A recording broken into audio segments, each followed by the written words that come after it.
From an anthropological perspective, our civilization has passed through three major transformations.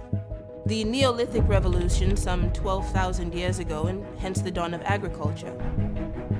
The Industrial Revolution of the 18th century introduced mechanization, rapidly advancing productivity.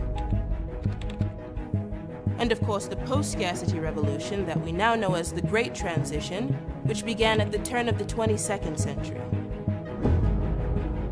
I would describe the pre-transition period as a race between human wisdom and complete societal catastrophe, which is what happens when a technologically advanced culture isn't mature enough to understand the nature of its own power. It's easy for us to look back and wonder how the insanity of that time went on for as long as it did.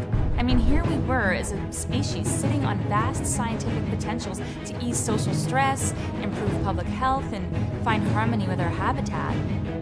And yet, our cultural baggage was so great, loyalties to bogus political, religious, and economic philosophies so strong that we barely made it to the more stable world of today.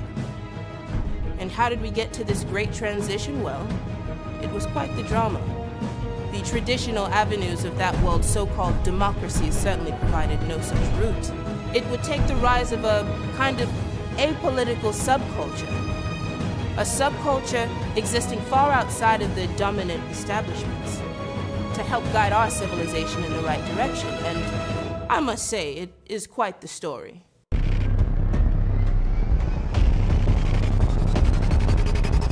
They called themselves Concordia, after the ancient Roman goddess of harmony. The pro-revolution hacktivist group, world famous after a decade of subversion, suffered a major blow this week with the capture of leader John Taylor. John. Simon. Boy, are you a sight for sore eyes. Is this really necessary? Yeah, I'm afraid so.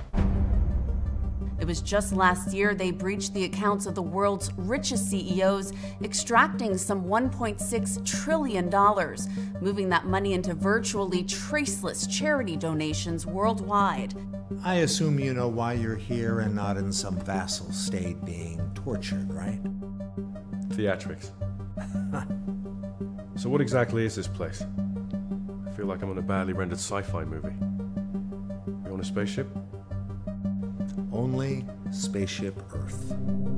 A year before that, they jammed both Chinese and American defense systems during the Saudi annex crisis, disabling thousands of warheads, a move which some on the left claimed might have saved the world from World War III.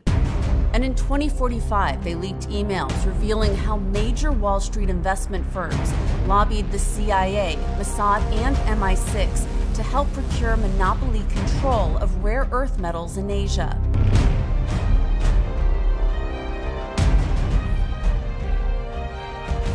I think we agree this is unprecedented to have a designated terrorist group becoming a pop culture fascination with public support of their anti-government and anti-corporate actions.